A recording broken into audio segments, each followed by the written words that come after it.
Bago na ang mga opisyal ng DPWH pero mukhang hindi naman daw nagbago ang kalakaran dito. Ayon kay Batangas 1st District Representative Leandro Leviste, ang mga tao mismo ni DPWH Secretary Vince Dizon ang nanghihingi daw ng kickback sa mga bagong proyekto. Ang detalye sa agenda report ni Mavic Trinidad ng Abante, live mula sa Batasang Pambansa. Mavic, mabigat yung mga pasabog na ito ha. Tinukoy ba ni Representative Leviste ang kanyang source? Pinky, vacation mode na ang mga kongresista at dahil matapos nga nilang maipasa ang House version ng 2026 budget. At pero tila iba ang mood ni Batangas 1st District Congressman Leandro Leviste at sa kanyang press conference kanina, panibagong pasabog ang ibinunyag ni Leviste kaugnay pa rin ng controversial na flood control project. Pero sa pagkakataong ito, sangkot daw dito ang mismong bagong talagang si DPWH Secretary Vince Dizon. Sa kanyang halos 2 oras na pagharap sa media, kanina sinimulan ni Leviste ang kanyang mga pahayag sa isang presentasyon. Nanawagan kaagad siya kay Dizon na isapubliko ang lahat ng mga panibagong proyekto, mga halaga at ang mga ponente nito sa bawat distrito na ipinasok ng DPWH sa 2026 budget.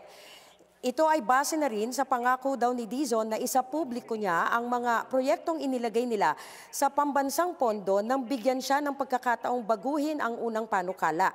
Pero sabi ni Leviste, tila hindi ito nasunod hanggang sa maipasa ang House version ng General Appropriations Bill para sa 2026. Dahil dito, hinihiling ni Leviste kay Dizon na bago sumalang sa Lunes sa budget hearing ng Senado na i-disclose o isapubliko ang mga impormasyon ng mga proyektong kasama ngayon sa panukalang pambansang budget ng DPWH.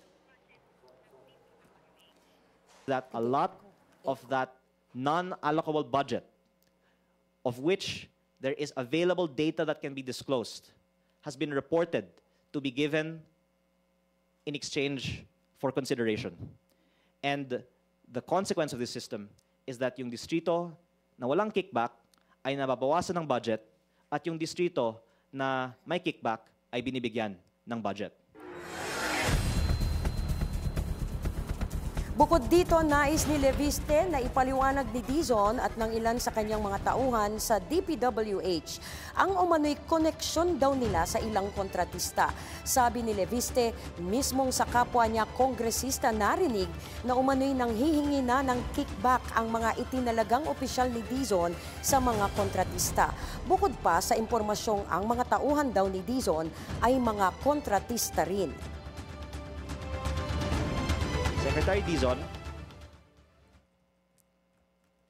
or members of his team have connections with DPWH contractors. I was told by one source, some in his team are contractors. And yes, this is just what I was told. And I was told by another person that others on his team, even those who are not contractors, have been talking to contractors at may hinihingi. Bagaman hindi niya inaakusahan si Dizon, paniwala ni Leviste, may posibilidad na totoo ang kanyang mga narinig. Ito'y dahil hindi lang isaan niya, kundi halos lahat sa mga kapwa niya raw mambabatas ang nakakaalam na ng panibagong kickback sa DPWH. It would be good to ask members of Congress what they know. Because I am one out of 317. I'm sure there's many more in the 317 that know more. So I think it will be good for our country if we just all be transparent now about what we know. Sa kalagitnaan ng kanyang press conference, isang tawag ang kanyang tinanggap at kinausap sa harap ng media.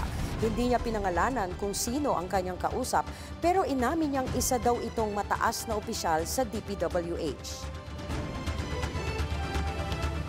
If you stand outside of this room when Congress is in session, you can ask every single one of them what they know. it's not only a few people in Congress that knows things about what I'm talking about. So the reason why I'm saying this, and I believe that more information will come out after I say this, is because there's so much information out there if you just ask the other members than me. Sir, yung kausap po ninyo kanina, source niyo po yun, di ba? Yan yung isa sa mga accused. Nang tanungin kung sino ang tumawag kay Congressman Leviste, ay hiniling niyang wag nang isiwalat dahil baka hindi na raw magsalita pa sa kanya. Isang open letter, Pinky, ang ipinadala ni Congressman Leviste kay Secretary Dizon noong pang nakaraang linggo para ipaalam ang mga impormasyong ito, pero hindi daw tumugon ang kalihim.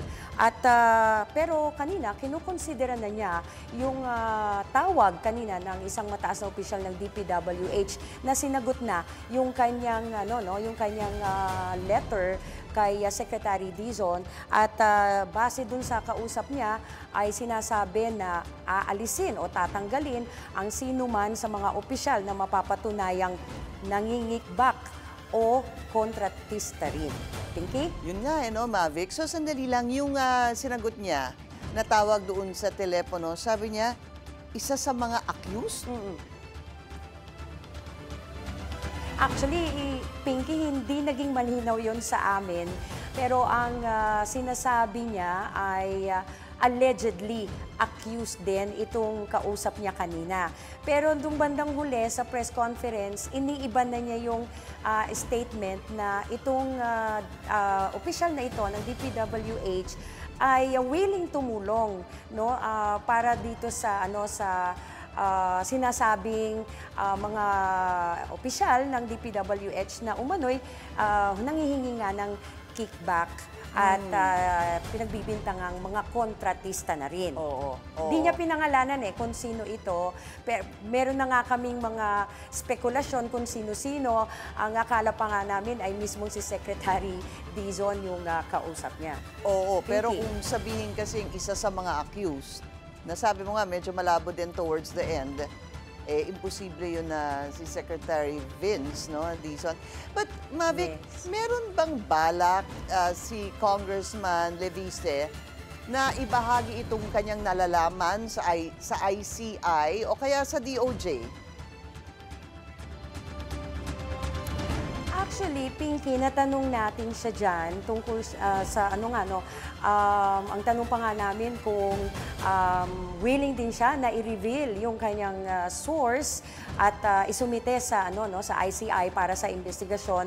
Hindi niya tuwirang sinagot yun Pero ang sinasabi niya ay hindi naman na daw sikreto itong mga impormasyong ibinunyag niya.